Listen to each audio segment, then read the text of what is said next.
quel avantage il y a pour un artiste à être engagé dans ce qu'il fait? Est-ce que l'engagement est limité à la recherche pécuniaire? Est-ce que l'engagement est limité au transfert de messages, au transfert de connaissances, au transfert, je vais dire, de ce qui fait l'essence même de l'artiste?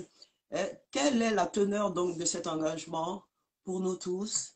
C'est ce que nous allons voir donc aujourd'hui. Nous allons encore voilà, tenter de rajouter. Anouk, tu mets ton téléphone donc en mode On va visage. y arriver.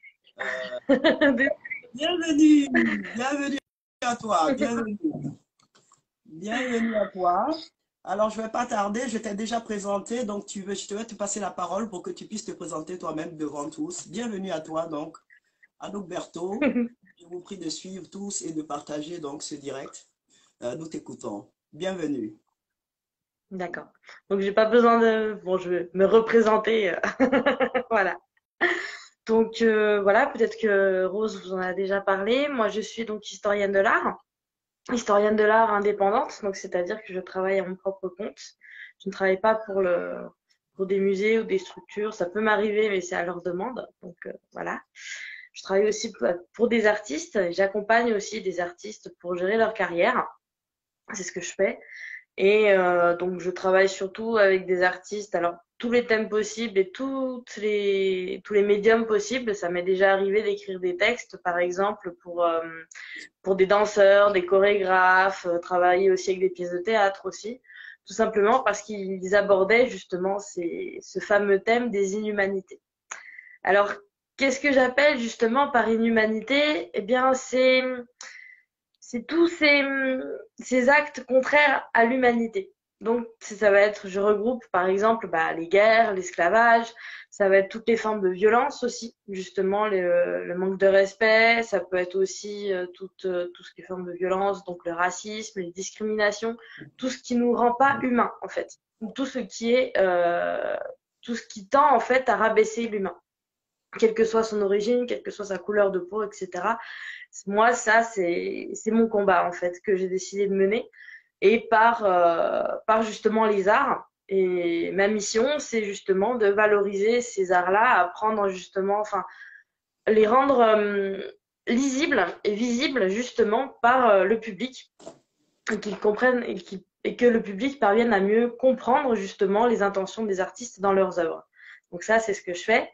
Et donc, je suis pas mal sollicitée, hein, surtout depuis quelques temps, justement pour que ce soit pour des articles dans la presse, que ce soit des articles aussi lambda ou différentes choses, et aussi des conférences, même pour des expositions, comme là, par exemple, je reviens tout juste de 3 jours à Paris où justement j'ai été invitée pour une exposition où je participais aussi à une table ronde sur l'art engagé, justement.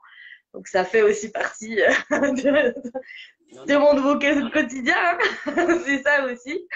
Qu'est-ce que je pourrais vous dire? Par exemple aussi, donc il y a le projet sur Rappelle-moi le génocide aussi, peut-être que Rose vous en avait parlé tout à l'heure, justement qui est de raviver la mémoire en fait de tous ces des génocides, mais aussi toutes les guerres, mais par les arts. Donc mon objectif, c'est de raconter les génocides, mais par les œuvres justement qui ont abordé tout ça.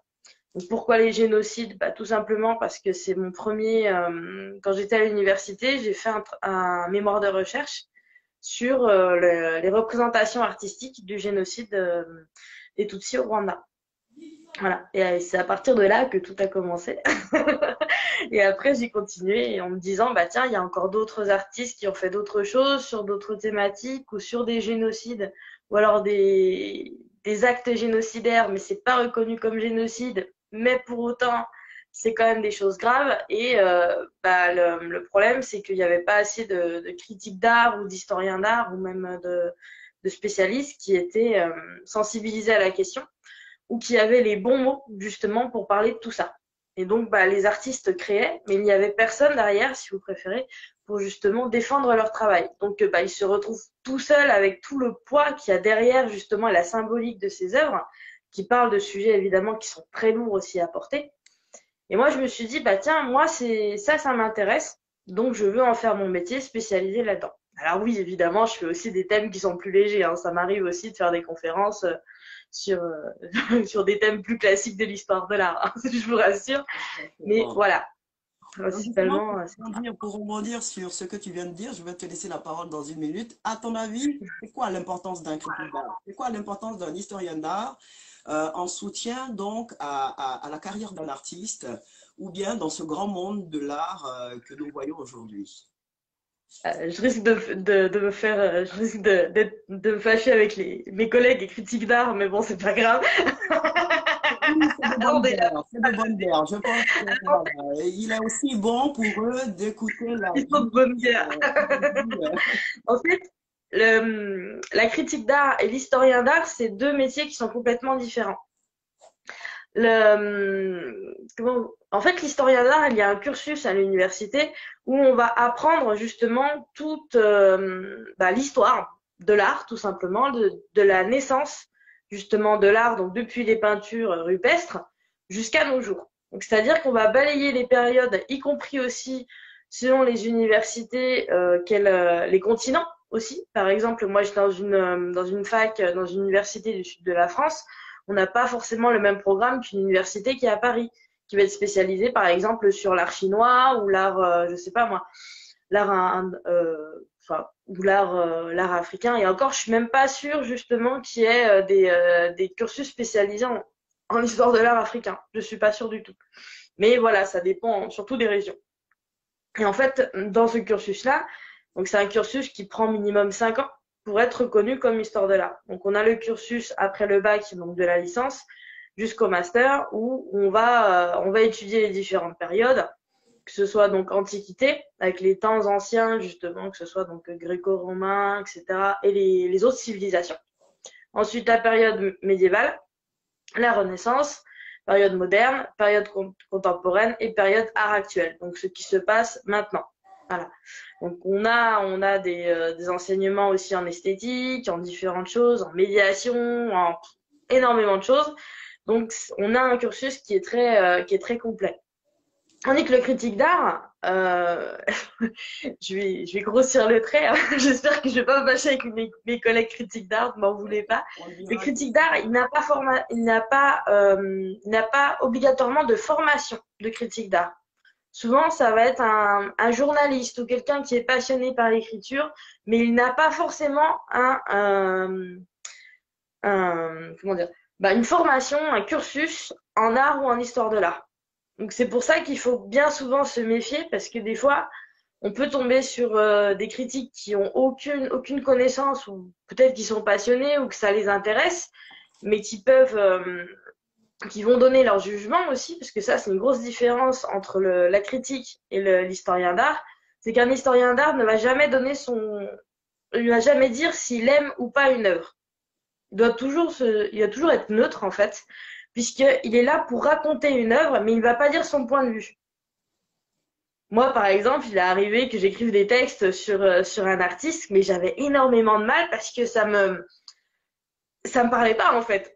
Ça me parlait pas. Et bizarrement, donc j'ai réussi à faire le texte et c'était donc la personne qui m'a demandé le texte, il m'a dit ah mais ouais mais donc ça se voit que ça t'a inspiré.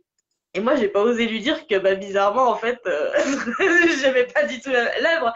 Mais voilà, ça prouve aussi l'habileté qu'il faut savoir justement s'effacer pour justement mettre en avant l'œuvre. voilà. Et ce qui est différent justement de la critique, il y a la critique qui va où lui là, la façon d'être est beaucoup plus subjective, où la personne peut très bien dire oui j'adore cette œuvre, elle est magnifique, et à contrario dire oui en gros c'est pourri, et puis voilà c'est pas intéressant du tout, et voilà. Mais il va pas forcément se justifier. Tandis que l'historien d'art c'est plutôt regarder, il va plutôt montrer l'œuvre, qu'est-ce qui est important, etc. Mais il va pas dire ouais non j'aime pas ou j'adore quoi. C'est ça la petite nuance. Mais après, toutes ces formations qui sont autour de l'art ou tous ces métiers qui sont autour de l'art, ça aide justement à construire non seulement la carrière artistique, mais aussi ça peut guider aussi tout simplement l'artiste dans ce qu'il veut faire. Mais ça peut aussi détruire sa carrière. Ça dépend comment comment il réagit et comment il s'entoure aussi. C'est pour ça qu'il faut bien avoir conscience justement des différents rôles que chacun a et bien voir aussi quelques cursus, si la personne, soit elle est vraiment passionnée, et puis bon, qu'il y a eu un cursus derrière, parce que nous, derrière, en tant qu'historien d'art, on a un diplôme, enfin moi j'ai un diplôme de Master 2 et j'ai quelques années de thèse, bon, ça c'est encore une autre histoire, mais voilà, et c'est déjà une preuve justement de professionnalisme, quoi. Tandis un critique d'art, je suis pas sûre qu'il existe un diplôme de critique d'art. Il peut C'est-à-dire y avoir des formations, il mais bâtit je ne son sais pas si expérience sur c'est le loin terrain. sanctionné par un diplôme. Ouais. Pardon? Il veut dire, il bâtit son Voilà. expérience sur le terrain. Là, il y a un fort engagement, justement, on va parler d'engagement tout à l'heure, pour des critiques d'art, je veux dire, qui n'ont pas, ou des territoires, hein, qui n'ont pas accès forcément Mm. à cette facilité-là donc de formation. Ouais. Il est bien entendu que le travail sur le terrain, à ce moment-là, serait validé, à ton avis. Qu'est-ce qui est ta vision aujourd'hui de donc ces critiques d'art qui ont commencé, donc qui n'ont pas forcément eu donc la chance de connaître un cursus estudiantin, mais qui ont cette passion et qui travaillent justement à phagocyter toutes les connaissances. Qu'est-ce que tu dirais, toi, sur je dirais, ce phénomène qui est vraiment bien présent? Bah, euh, déjà, je trouve que c'est extrêmement positif parce que ça prouve justement qu'il y a de l'intérêt pour l'art. Justement dans des pays où a priori, je dis bien un gros a priori entre guillemets, où a priori on se dit que peut-être que l'art n'est pas la priorité. Ça, c'est un gros cliché occidental, hein, je précise, je tiens vraiment à préciser, où on peut avoir un énorme préjugé, souvent du point de vue de l'Occident, que oui, bah, en Afrique, ils savent pas faire de l'art, ou alors ils savent tous faire la même chose. Je grossis énormément le trait. Enfin, voilà, c'est pas du tout mon point de vue. Et en fait, on va se dire, encore gros cliché, que l'Afrique c'est un continent riche, c'est un continent pauvre. Excusez-moi, que voilà, nanana, que on est encore dans une vision qui est quand même très coloniale. Hein. Malheureusement, je grossis vraiment le trait. Mais c'est ça. Alors que justement, il y a de très grandes écoles, que ce soit l'école des beaux-arts, que ce soit Kinshasa, que ce soit d'autres aussi, justement, qui sont absolument fantastiques au niveau de la performance et d'autres pratiques artistiques. Mais du point de vue européen, ça restera toujours compliqué.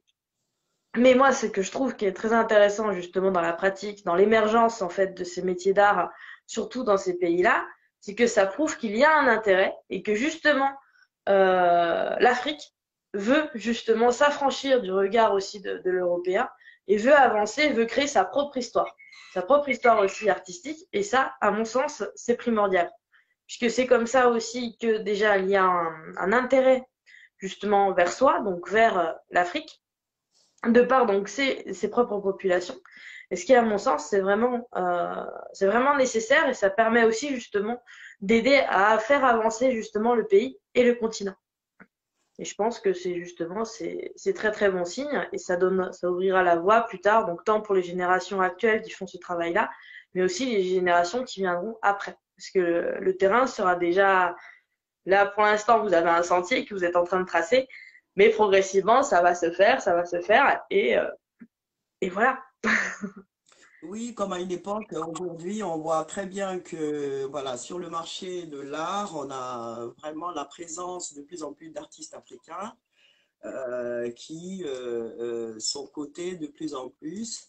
Alors donc, pour rebondir sur le thème de ce soir, donc qui est de l'engagement, on va toujours rester donc dans cette trame de ce que tu appelles engagement, source d'inspiration. Alors donc, si tu veux, cet exemple qu'on a pris et pour paralléliser sur d'autres exemples, qu'est-ce que tu dirais, toi, donc à ces artistes qui ont envie donc de s'engager? euh, voilà, donc c'est un peu rejoindre le thème que tu veux nous partager ce soir par rapport à l'engagement, ce que tu appelles engagement, ce que tu veux nous insinuer par là. Voilà, je te laisse la parole. Très bien. Alors, l'engagement, en fait,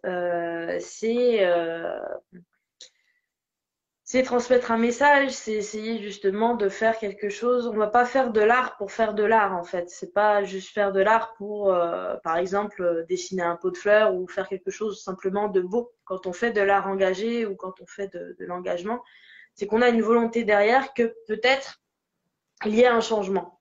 Ça peut se faire donc sous différentes formes.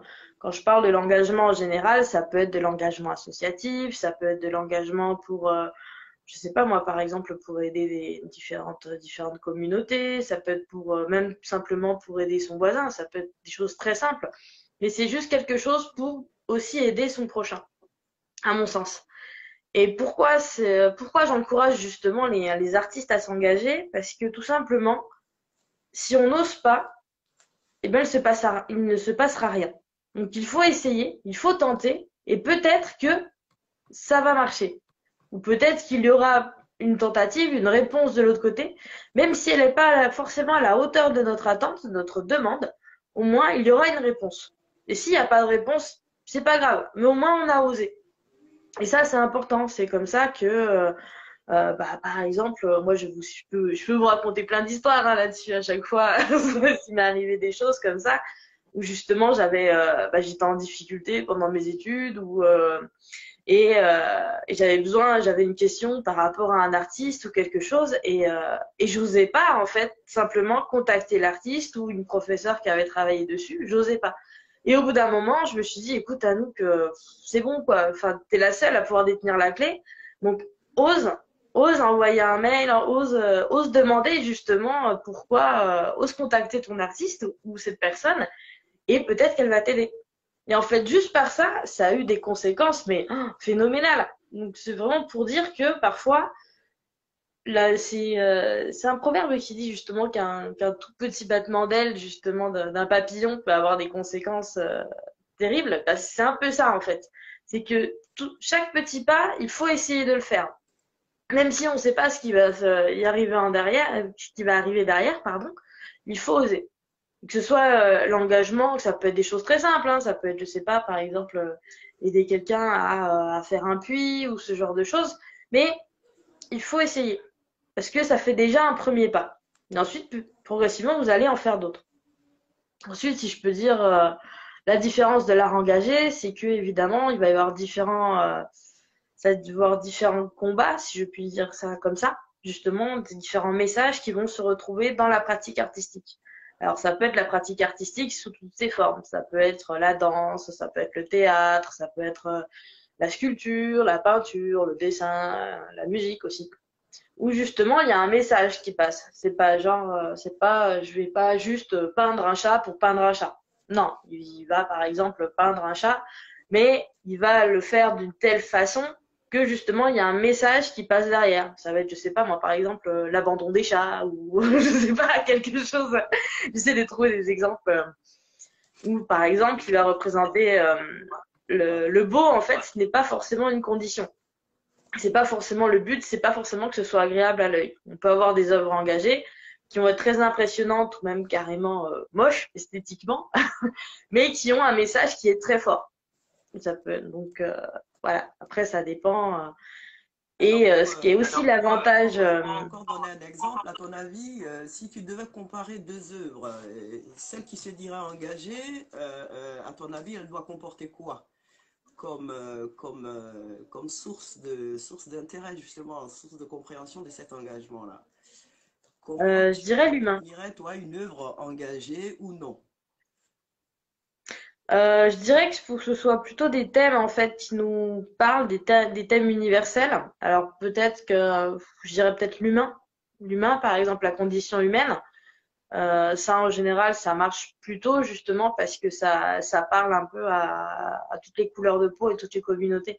C'est ça peut être l'enfance aussi, hein, ça peut être la maladie ou même par exemple bah tiens la pandémie coronavirus, ça peut être de l'art engagé aussi. C'est tout ce qui est aussi la vaccination aussi, ça peut être aussi une certaine thématique justement. Faut qu'il y ait un point commun en fait envers nous tous, quels que soient les pays, quel que soit si on veut par exemple. Après, ça dépend si on veut par exemple cibler que une certaine communauté d'un certain pays ou si on veut vraiment que notre art soit universel. Donc ça, c'est pareil, ça dépend. Mais après, comme il y a aussi des thèmes où justement, si c'est par exemple le mariage des enfants, ça va ça va parler en Inde, ça va parler aussi en France parce qu'on a aussi ça. Ça va parler à différents pays où là, peut-être, on se dit, ah bah oui, c'est vrai, c'est une réalité qu'on voit, qu'on a partout, quoi. Donc, je dirais peut-être l'humain ou la planète aussi. La planète avec le réchauffement climatique aussi, ça marche. Parce que bah pareil, hein, on a toute la même planète et puis bah on a des conséquences justement sur le réchauffement climatique ou même justement les déchets, on en a partout quoi. Donc je dirais ça. Très bien. Écoute, je te remercie ben, je continuerai sur une question. Est-ce que cet engagement va simplement se situer au niveau du message? Est-ce que l'engagement ne doit pas être également relevé par les techniques utilisées, par les matériaux utilisés? Est-ce que, voilà, à ce niveau-là, tu pourrais également nous en dire un peu plus, au-delà donc du message qui est lu sur l'œuvre, l'œuvre dite contemporaine africaine, quel est justement cet intérêt qui a multiples facettes qu'il faudrait, qui est important de voir sur le travail donc des artistes. Donc c'est Alors là. ça peut être aussi bon après ça je pense que ça dépend mais si par exemple la personne elle est son art est plutôt justement dans le recyclage, peut-être que ça va déjà un peu plus sensibiliser si justement il veut parler par exemple de la gestion des déchets ou ce genre de choses, par exemple. Bah, après, il peut très bien, si quelqu'un qui fait une œuvre avec justement des bouteilles en plastique, il peut très bien parler de toute autre chose. Par exemple, là, je travaillais avec un jeune artiste aussi, pareil. Lui, il avait proposé un travail justement sur l'esclavage et il a fait ça avec justement des capsules de bouteilles métalliques ou ce genre de choses. Donc des fois, je pense que c'est surtout en fait l'intention qu'il y a derrière. Et après, à partir de là, vous pouvez la faire en n'importe quelle matière, hein, même avec du tissu ou ce que vous voulez, à partir du moment où vous êtes à l'aise en fait avec ce médium-là. Je pense qu'il faut pas justement, il faut pas se limiter déjà à un matériau que par exemple vous ne maîtrisez pas si vous voulez à tout prix faire une œuvre sur un sujet en fait. Je pense qu'il faut plutôt rester justement dans une matière que vous maîtrisez et qui vous parle et où vous êtes vraiment à l'aise. Comme ça va se voir vraiment dans l'œuvre et après, ça va se voir aussi dans l'intention, en fait. Très bien. Alors donc, ben, on va te laisser conclure donc sur ce thème, sur l'engagement, donc source d'inspiration. Je ne sais pas si tu as encore des choses à nous dire, à éclairer sur le sujet, ou tu avais réfléchi des points que tu as envie sur lesquels tu as envie d'insister. Voilà. Je regarde. En fait, c'était plutôt je voulais revenir un peu justement sur l'exposition et D'accord. sur l'engagement en fait, l'engagement qui a été fait tout au long de cette exposition, une très très belle exposition que j'ai réussi à suivre malgré toutes mes activités.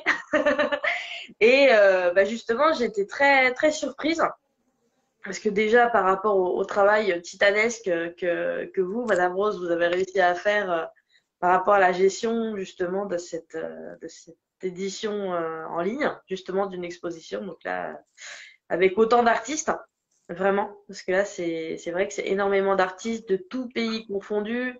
Il y a beaucoup d'œuvres, il y a beaucoup de matières et surtout ce que j'apprécie énormément, c'est qu'il y a beaucoup de thèmes qui sont très diversifiés. Ça va justement sur l'engagement général, la solidarité, donc la pandémie. Ça va jusqu'à la maladie, les violences en général. Enfin, c'est des thèmes, waouh! C'est très impressionnant. Moi, au début, j'étais un peu sceptique puisque je me suis dit, mince, comment les artistes vont réussir à créer dans un contexte aussi anxiogène, justement, qu'est la pandémie, avec justement tout ce que ça implique, bah, par exemple, niveau finance, niveau matériel aussi, ça a été extrêmement limité par la pandémie. Enfin, nous, en France, à un moment, enfin, je veux dire, pendant les confinements, il n'y a eu aucun accès justement aux matières pour créer, et ça a été assez compliqué. Donc, je me suis dit, mince, comment les artistes vont avoir le courage justement de créer dans ce contexte-là et comment ils vont faire et qu'est-ce qu'ils vont créer surtout sur des thèmes, le thème justement du confinement et de la résilience. Je me suis dit mince, qu'est-ce qu'ils vont faire? Et parce que j'en parlais justement hier soir lors d'une autre table ronde sur l'art engagé et on avait abordé justement le confinement, les conséquences du confinement chez les artistes. Et ces artistes-là, hier soir, nous disaient que justement, elles n'avaient pas réussi à créer, ou alors elles avaient créé des choses complètement différentes de ce qu'elles faisaient habituellement. Donc, je me suis dit, bah tiens, on va voir un peu qu'est-ce que ça va donner cette exposition, justement, jeunes artistes d'avenir. On va voir un peu qu'est-ce que ça va donner dans ce contexte si particulier. Et j'ai été très agréablement surprise. Déjà, par les thèmes, comme je vous l'ai dit, et par les médiums. Tout ce qui est justement la diversité au niveau des œuvres, que ce soit de l'art digital, que ce soit de la sculpture, que ce soit, mais j'ai été vraiment bluffée. Vraiment, j'ai découvert, à chaque fois, je m'émerveillais. Je me suis dit, mais waouh, c'est impressionnant. Et c'est ça qui est très encourageant aussi par la suite, c'est que ça prouve que même dans des contextes comme ça, qui sont assez anxiogènes, où on a moins d'accès justement à la vie, tout simplement, il y a encore du pouvoir créateur, il y a encore justement de la vie et de la création. Et ça, juste ça, en fait, le fait de pouvoir surmonter tout ça, c'est tout simplement aussi un acte de, non seulement de résistance, mais aussi de résilience. D'où justement, on tombe sur nos pattes sur le sujet de l'exposition. Mais juste ça, c'est un acte de résistance par rapport à justement toutes nos libertés qui sont contraintes, qui sont limitées, mais aussi justement notre fameuse résilience qu'on retrouve, justement la capacité à surmonter ça pour créer malgré tout. Et ça, c'est très beau, surtout par rapport à la quantité d'œuvres, à la quantité, la qualité aussi. Enfin, vraiment, j'étais vraiment émerveillée. Et la diversité aussi au niveau des âges, au niveau des profils. Mais waouh, vraiment, c'est un vrai régal. Et ça, c'est super. J'ai vu toute une, c'était vraiment c'était les artistes, ils ont réussi à représenter l'humain, mais dans toute son entièreté, justement dans son aspect le plus beau, mais aussi les aspects les plus dérangeants, que ce soit les violences, que ce soit justement tout ça. Et ça, c'est waouh, j'ai vraiment été bluffée, quoi. Donc donc merci à tous, merci beaucoup pour tout En ça. tout cas, on te remercie d'avoir donc répondu à notre invitation. Justement, cette exposition va se terminer donc dans quelques jours. Et nous sommes en effet à la fin de cette exposition qui a vu défiler plus de 50 artistes depuis le Mm. 10 avril. Et Ouais. vos avis, vos accompagnements, votre suivi a été effectivement très important pour l'entièreté de cette exposition. Et je tenais, voilà, au nom de l'association, à vous dire merci. À vous dire merci pour votre présence, Ikram, toi et Diakité Amadou. Donc, merci beaucoup, Anouk. Je te laisse un dernier mot pour vraiment clore justement cette rencontre que nous espérons renouveler encore une fois, pour parler encore d'autres sujets qui certainement nous intéresseront dans les jours à venir. Donc, je te laisse justement terminer et conclure cet échange que nous avons eu avec toi sur ta vision Merci donc de beaucoup. l'engagement et de s'auto-expression. Ça va être une conclusion assez brève, hein. Merci par rapport déjà à l'invitation, justement, pour poursuivre ce magnifique projet. La confiance aussi accordée par rapport à ma jeune carrière. Et voilà, quoi, pour la confiance, tout ça. Un énorme merci aussi par rapport aux artistes, tout simplement. Et continuez à créer, continuez à, malgré tout, engagez-vous sous n'importe quelle forme, mais allez-y avec le cœur, surtout, ne le faites pas simplement parce que je vous le dis, faites-le justement avec des choses qui vous ressemblent et qui vous prennent au cœur, hein, justement. Et c'est là, ça va se voir directement que vous faites ça avec le cœur. Et ça se voit justement dans votre travail, ça se voit dans tout. Et à partir de là, justement, vous allez avoir tout qui va se mettre en place, quoi. C'est le plus important, je pense. Si vous voulez vous engager, il faut le faire avec le cœur. Même dans tout ce que vous faites, il faut le faire avec le cœur, quelque chose qui vous ressemble vraiment. Et ça, comme ça, ça va vous débloquer beaucoup de choses. Ben, je te remercie encore une fois, Anouk, d'avoir partagé avec nous ce moment. Je dis merci à tout le monde, à tous ceux qui ont participé donc, et qui ont suivi donc ce direct avec nous. Et merci pour ta contribution donc sur ce sujet qui va certainement tous voilà, nous faire naître des questions. Alors, vous pouvez laisser des questions, vous pouvez poser vos questions donc, sur les commentaires. Et lorsque tu auras le temps, tu viendras effectivement répondre aux différentes questions qui seront laissées par tous. Donc, merci encore Anouk pour ta présence. Avec Merci à tous et bonne soirée de dimanche. Et donc, très bonne semaine de travail et Merci. d'engagement à tous. Et merci encore. Au revoir. Au revoir.